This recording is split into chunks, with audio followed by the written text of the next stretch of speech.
It was a beautiful sunny day. The sky was blue and a soft breeze moved through the trees. Families were out enjoying themselves. Laughter and music filled the air. Inside the city's biggest shopping mall, Mr. Jordan walked proudly with his 10-year-old son, little Aaron. Mr. Jordan was a tall, handsome black man, dressed in a sharp suit. Aaron held his father's hand tightly, smiling up at him with shining eyes. They had come to the mall for a special reason. Today, Aaron had won first prize in his school's art competition. Mr. Jordan wanted to buy him anything he wished. As they walked through the busy mall, people turned to look at them. Some admired Mr. Jordan's confidence.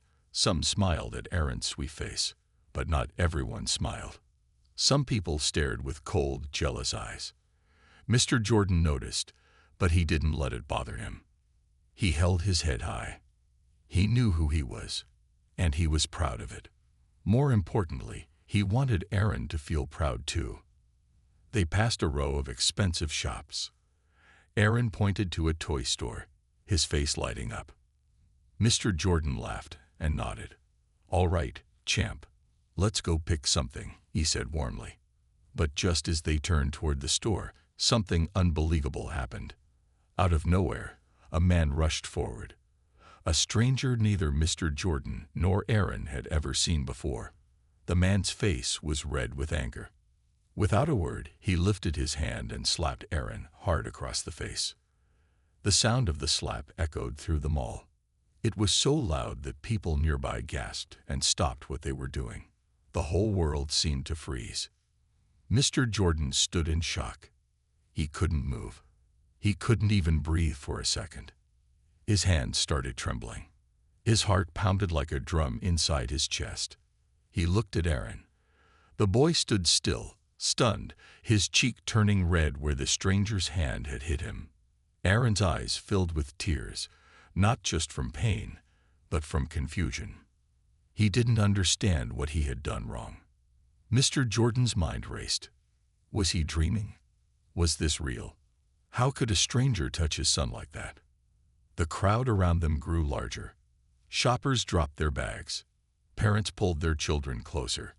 Everyone stared, whispering and pointing. The stranger shouted loudly, "This boy stole my wallet." His voice was full of anger and hate.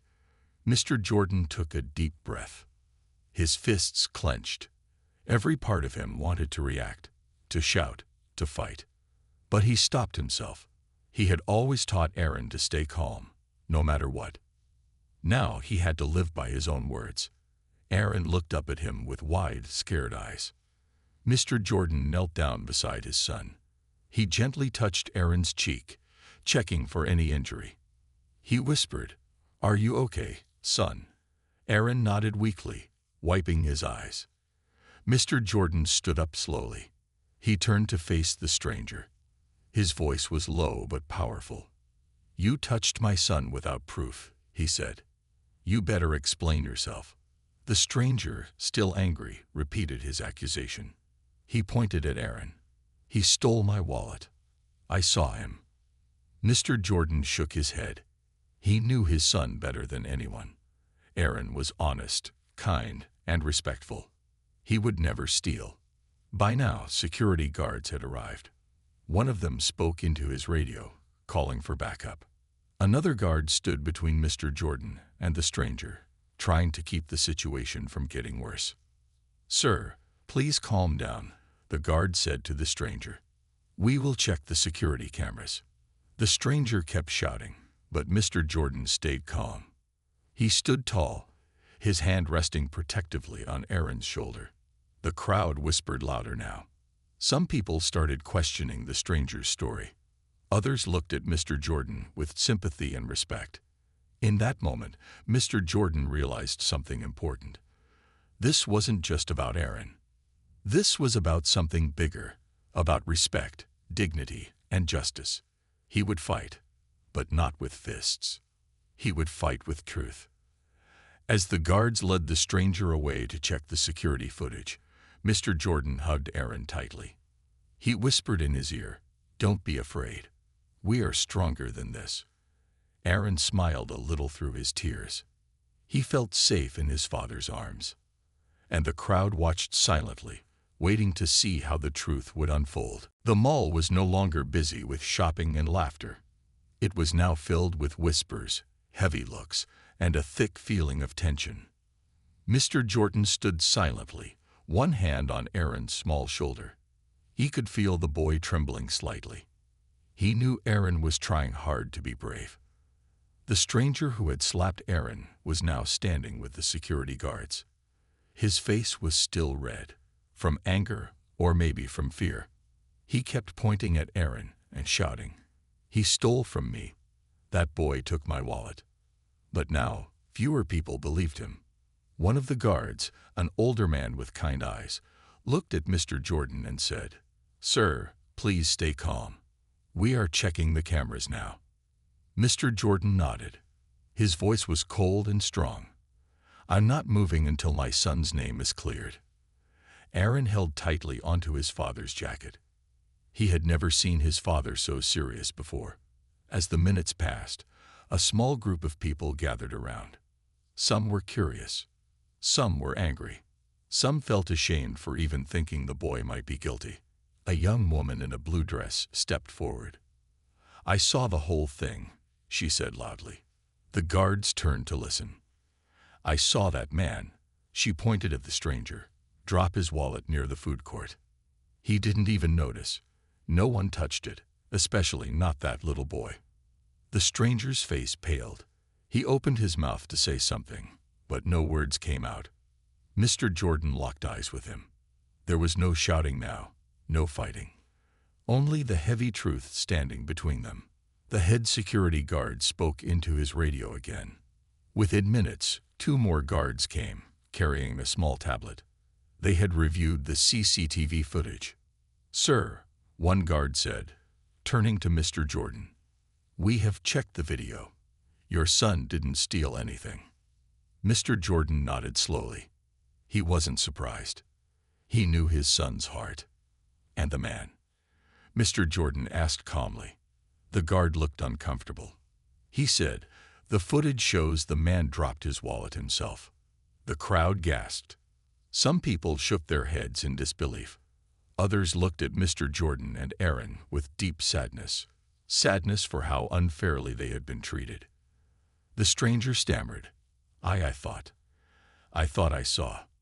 His voice was small now, full of shame. But Mr. Jordan did not shout. He did not curse. He simply stared at the man with quiet power. "You didn't see a thief," Mr. Jordan said, his voice steady. "You saw a black boy, and you made a decision." The stranger looked down at his shoes, unable to meet Mr. Jordan's eyes. Aaron pressed closer to his father. He still didn't fully understand what had just happened, but he knew his father was protecting him. The head guard turned to the stranger. "Sir, you need to come with us." The guards gently but firmly led the man away. The crowd slowly began to move again, but something had changed. The smiles were smaller now. The laughter was softer. There was a deep feeling of sadness hanging in the air. Mr. Jordan knelt down to Aaron's level.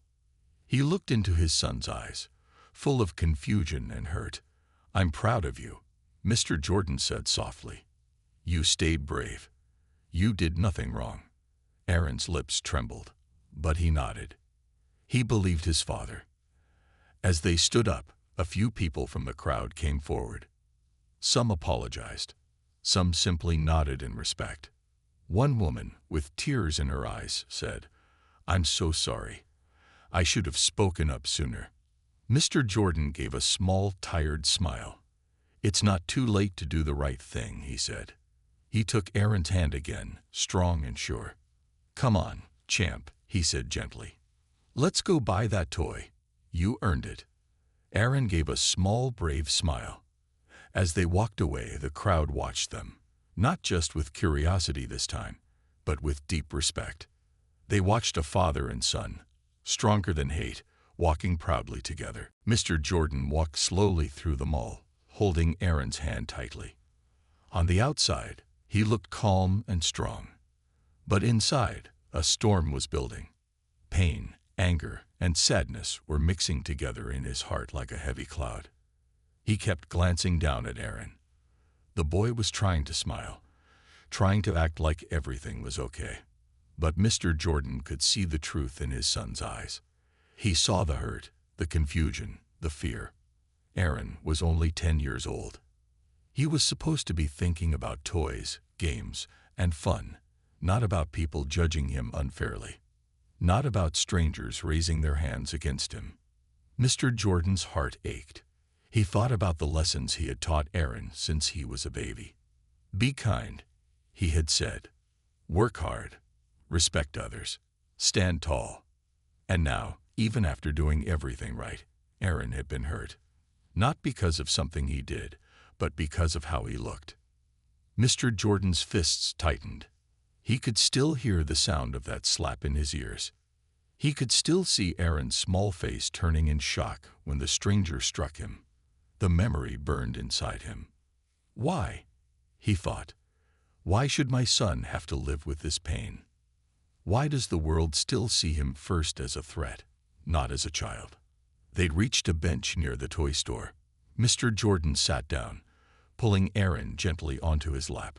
He looked into Aaron's eyes. He saw the question his son was too afraid to ask. Why did that man hit me, Daddy? Mr. Jordan took a deep breath. He didn't want to lie. He didn't want to cover the world in fake stories to protect his son. But how could he explain something so ugly to someone so young? He brushed Aaron's hair back from his forehead and spoke softly. Son, he said, sometimes people are afraid of what they don't understand. Sometimes they see your skin, and they don't see your heart. Aaron frowned. But I didn't do anything wrong, he said quietly. Mr. Jordan's heart broke at those words. I know, he said. You did everything right, and I'm proud of you. Aaron's small hands clutched his father's shirt. He was trying hard not to cry again. Mr. Jordan continued, his voice low but strong. Some people will judge you before they know you, but you must never let their hate become your hate. You are more than what they see. You are smart. You are kind. You are brave. Aaron nodded slowly. Mr. Jordan hugged him tightly. I will always protect you, he whispered. But you must also learn to protect your own heart. Nearby, a few people watched the scene. Some wiped tears from their eyes. They could feel the deep love between father and son. Mr. Jordan sat there for a long time, just holding Aaron. He let the anger inside him cool down. Not because the stranger deserved forgiveness, but because Aaron deserved peace. He thought back to his own childhood. He remembered the times he had been judged unfairly. He remembered the pain of being looked at with suspicion, even when he had done nothing wrong. He had worked so hard to build a better life, for himself, for his family, for Aaron. But the world still found ways to hurt them. Still, he would not give up. He would not teach Aaron to give up. After some time, Mr. Jordan smiled and stood up, lifting Aaron onto his shoulders like he used to when Aaron was small. The boy laughed softly, finally letting go of his sadness for a moment. Mr. Jordan pointed toward the toy store. Let's go, champ, he said. You pick whatever you want. Aaron's eyes lit up again. The light that had dimmed in him was shining once more. Together, they walked toward the toy store, a strong father and a brave son, moving forward. But deep inside Mr. Jordan, the promise remained. He would fight every day to build a world where Aaron could walk proudly, without fear. And he knew that fight would never truly end. As Mr. Jordan and Aaron walked toward the toy store, something unexpected started to happen. At first, the people around them just watched in silence. Some whispered to each other. Some looked away, feeling ashamed for believing the stranger's lie even for a moment. But slowly, one by one, they began to move. A woman carrying shopping bags came forward. She had seen everything. Her face was full of regret. She gently touched Mr. Jordan's arm and said, I'm sorry. I judged you before I knew the truth. Mr. Jordan looked at her for a second. He saw honesty in her eyes. He gave a small nod. Another man, wearing a business suit, stepped closer. He said loudly so others could hear, "This man showed real strength today. We should have stood with him from the start." People began to gather around Mr. Jordan and Aaron. Some clapped quietly. Some wiped tears from their eyes. A security guard who had been silent earlier now spoke too. "I want to say sorry as well," he said. "I should have protected your son faster. That was my job." Mr. Jordan felt Aaron's little hand squeeze his shoulder. He realized that something important was happening. The crowd wasn't just saying sorry. They were learning. They were changing, even if just a little. And that gave Mr. Jordan hope. A young teenage boy came running through the crowd. He held out something shiny in his hand, a small toy car, bright red and blue. "I want him to have this," the boy said shyly, pointing to Aaron. Aaron looked up at his father for permission. Mr. Jordan smiled and nodded. Aaron took the toy car carefully, holding it like a treasure. "Thank you," he said softly. The teenage boy grinned and ran back to his parents. More people came forward. A mother with 2 daughters offered Aaron a lollipop. An old man handed Mr. Jordan a small card and said, "Anything you need, you call me. We need more fathers like you." Mr. Jordan accepted it, feeling the weight of their words. He didn't want gifts. He didn't want pity. What he wanted, what he needed, was respect. And slowly he was earning it, not by fighting with fists, but by standing tall with dignity. Suddenly, a loud voice spoke from the center of the crowd. It was the manager of the mall. He had heard about what happened and had come personally. He walked straight up to Mr. Jordan. In front of everyone, he said, "Sir, on behalf of this mall, I apologize for what you and your son went through. We will make sure this never happens again. We are banning that man from this mall for life." The crowd gasped. The manager continued, "And we would like to offer your son a small gift, free shopping in any store he chooses." Aaron's eyes widened in surprise. He looked up at his father, not sure what to say. Mr. Jordan smiled warmly at his son and said, "Go ahead, champ. Today is your day." Aaron beamed with happiness. The crowd clapped louder now, not just for Aaron, but for the spirit of justice. Mr. Jordan lifted Aaron onto his shoulders again, carrying him high above the crowd. He wanted his son to see the world from up high, to know that he deserved to be seen, to be respected, to be loved. As they walked into the toy store together, people stepped aside respectfully. Some even cheered softly. Aaron laughed, the earlier sadness forgotten for now. Inside the store, the manager handed Aaron a big shopping bag and said, "Take whatever you like, little man." Aaron ran from aisle to aisle, picking toys with shining eyes. Mr. Jordan watched him with pride and a deep feeling of relief. Today had started as a beautiful sunny day. It had turned into a storm of pain. But somehow, through strength, patience, and love, they had found the sunlight again. Mr. Jordan knew the world was not perfect. He knew battles like this would come again. But today, he had taught his son something priceless. No matter what storms come, stand tall, stay kind, never forget who you are. And watching Aaron laugh and play, Mr. Jordan knew his son had learned that lesson well. As Aaron ran around the toy store, filling his shopping bag with toys, Mr. Jordan finally allowed himself to relax a little. He watched his son's smile return, real and bright. It was a smile that had almost been taken away earlier that day. Mr. Jordan stood near the entrance of the store, quietly thinking about everything that had happened. He knew this moment of peace was precious, but he also knew their story was not over yet. Outside the store, more people were gathering. Word about what happened had spread fast. People were talking, not just about the slap, but about how Mr. Jordan stayed calm, strong, and respectful through it all. And in the middle of that growing crowd, someone important was making their way forward. It was a woman in a navy blue suit, holding a microphone. a news reporter. Behind her, a cameraman carried a big camera on his shoulder. The reporter's name was Miss Carla Winters, famous in the city for covering big events, for telling real, honest stories. She had heard about Mr. Jordan and Aaron while working nearby. When she learned the details, she knew this was a story people needed to hear. The mall manager spotted her first. He rushed inside the toy store and gently approached Mr. Jordan. "Sir," he said quietly, "there's a reporter outside. She wants to speak with you, only if you agree." Mr. Jordan looked toward Aaron, who was laughing and chasing a remote control car across the floor. He thought for a moment. He didn't like the idea of putting Aaron in front of cameras, but at the same time, he knew something important. If their story could help even one other child, if it could open even one more heart, then maybe it was worth it. He nodded slowly. The manager gave a signal, and soon Miss Winters walked carefully into the store. She approached Mr. Jordan with kindness and respect.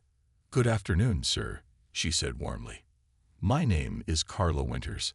I'm very sorry for what happened to you and your son." Mr. Jordan nodded politely. "I would like to tell your story," she said. "Not the bad part, but the brave part.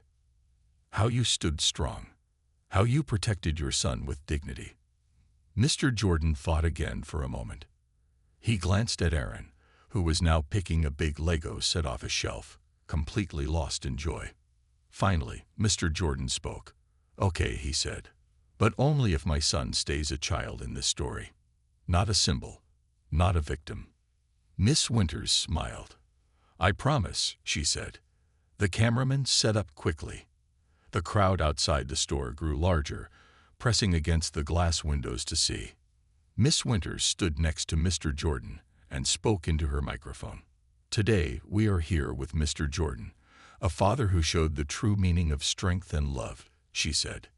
After an unfair attack against his 10-year-old son, Mr. Jordan chose not to answer with hate, but with grace.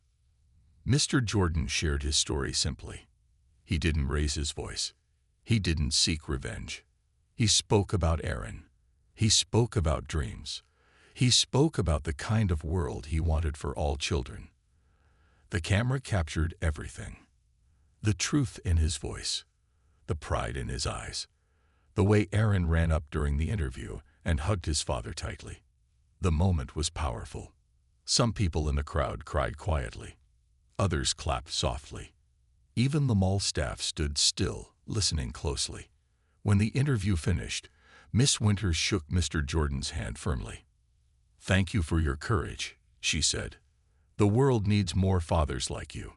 Mr. Jordan simply smiled and said, "The world needs to see every child as precious, not dangerous." As the reporter and cameraman left, people started coming into the store, not just to shop, but to meet Mr. Jordan and Aaron. They wanted to shake their hands. They wanted to say thank you. One woman brought a small notebook and asked for Mr. Jordan's autograph. A little boy offered Aaron a drawing he had made on a napkin. It showed Aaron wearing a superhero cape. Mr. Jordan looked down at the picture and smiled. He realized something deep. Today, his son wasn't just a boy who had been hurt. Today, his son had become a symbol of hope, without losing his innocence. Later that evening, as they packed up their gifts and walked back to their car, Mr. Jordan felt a sense of peace. He knew there would be more battles in the future. He knew there would be more ignorance, more unfairness. But today, he and Aaron had won. Not by shouting, not by fighting, by standing tall, by staying kind, by refusing to let hate win. As they drove home, Aaron hugged his new toys happily, and Mr. Jordan whispered a silent prayer of thanks, for strength, for love, and for a future still full of hope. At night, after they returned home, Mr. Jordan tucked Aaron into bed. The little boy was exhausted but happy, hugging his favorite new toy, a stuffed lion. Mr. Jordan sat beside him for a few minutes, watching him sleep. He thought about the terrible moment in the mall, about the fear, the anger, and how everything had changed. He was proud of Aaron, proud of how strong and brave his little boy had been. Later, Mr. Jordan went into his living room, made a cup of coffee, and sat down heavily on the couch. He turned on the TV. At first, he just wanted to relax. But then he saw something that made his heart skip a beat. There on the evening news was a picture of him, holding Aaron's hand, standing tall inside the toy store. The headline read, "Father's Grace and Courage Win Hearts After Mall Incident." The short video clip showed parts of the interview he had done with Miss Winters. It showed how he spoke calmly, with love and strength. It showed Aaron smiling, safe and happy in his father's arms. Mr. Jordan stared at the screen, barely believing what he was seeing. He didn't know it yet, but while he had been driving home, the story had already gone viral. Thousands of people had shared the video online, on Facebook, Twitter, Instagram, everywhere. People from all around the country were watching it. And they weren't just watching, they were reacting. They were writing messages like, "This is what a real hero looks like. Protect your children. Love your children.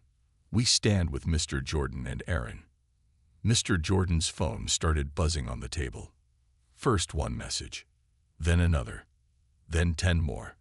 Friends, neighbors, even people he hadn't heard from in years were texting him. "Is this you on the news? You're an inspiration. Thank you for standing tall." His heart was full. He had never wanted fame. He had only wanted to protect his son. But now, their story was spreading, and it was giving people hope. The next morning, when Mr. Jordan woke up, his phone was still buzzing. He opened it and saw hundreds of notifications. An email caught his eye. It was from the mayor's office. The subject line read, "We would like to honor you and Aaron." Mr. Jordan read the message carefully. The mayor wanted to invite him and Aaron to a special ceremony. They wanted to give him an award for courage, leadership, and showing the true meaning of fatherhood. Mr. Jordan smiled, shaking his head in amazement. But that wasn't all. A second email popped up, this time from a local children's charity. They had seen the video. They were moved by the way Mr. Jordan had protected his son without anger or violence. They wanted to partner with him. They wanted him to speak at events, to share his story, to inspire other families. Mr. Jordan leaned back in his chair, feeling a deep wave of emotion. He thought about Aaron. He thought about the future. He realized something important. One small moment, one terrible, painful moment, had turned into something powerful. Because he had chosen kindness over hate, dignity over anger, his actions were now touching thousands of lives. He looked over at Aaron, who had just come running into the room in his pajamas. "Daddy, look," Aaron said, waving a tablet in his hands. "There's a video of us. We're famous." Mr. Jordan laughed and pulled his son into a big hug. "You're famous, champ," he said, "because you were brave." Aaron smiled proudly. Mr. Jordan held him close. He knew the road ahead would not always be easy. He knew that the world could still be unfair sometimes. But he also knew this: as long as they had each other, as long as they kept walking forward with love, strength, and hope, nothing could truly break them. And now, they were not alone anymore. The world was watching. The world was learning. The world was standing with them. Years passed. The memory of that day in the mall, when Aaron was slapped by a stranger, never truly left Mr. Jordan. But it didn't haunt him anymore.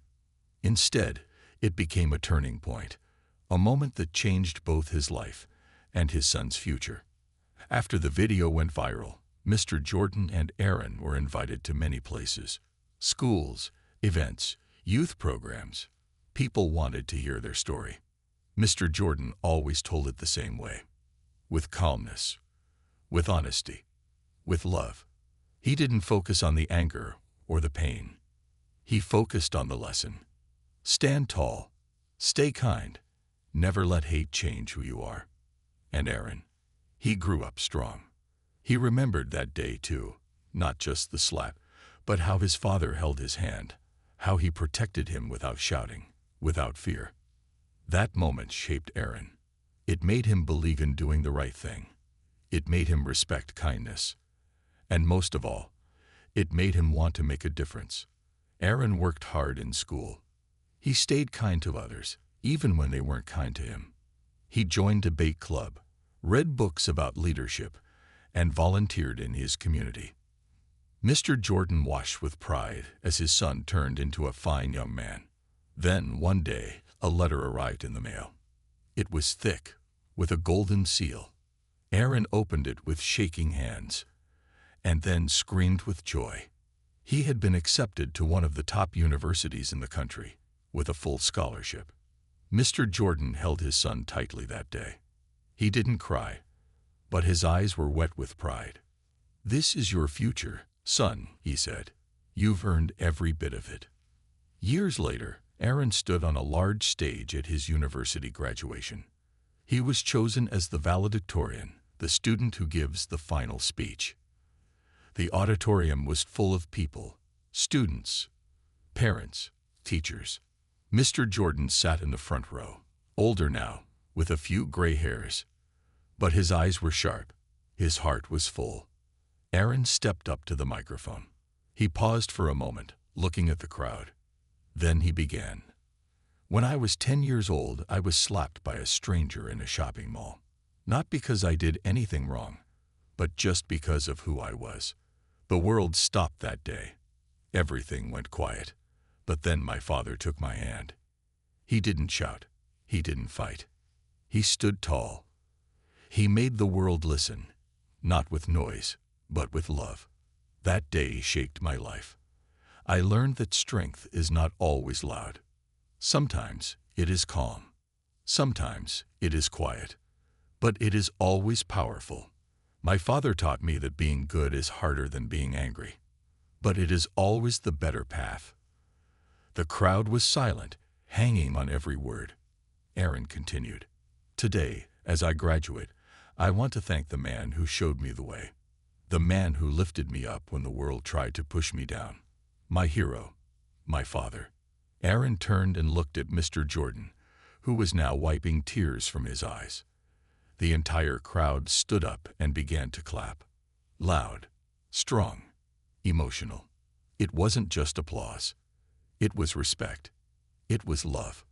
It was the world saying, "We see you. We remember. We thank you." After the ceremony, people came to Mr. Jordan, just like they had years ago in the mall. But this time, it wasn't to say sorry. It was to say thank you. Thank you for raising a son with heart. Thank you for showing the world that love is stronger than hate. That night, as father and son walked home from the celebration, Aaron said something softly. "Dad, that day at the mall, it hurt. But I'm glad it happened." Mr. Jordan raised an eyebrow. "Glad?" he asked. Aaron nodded. "Because that one moment gave me a path. It gave you a platform. It made us stronger. It made us us." Mr. Jordan smiled, pulling his son close. The sky above them was full of stars, bright, calm, shining.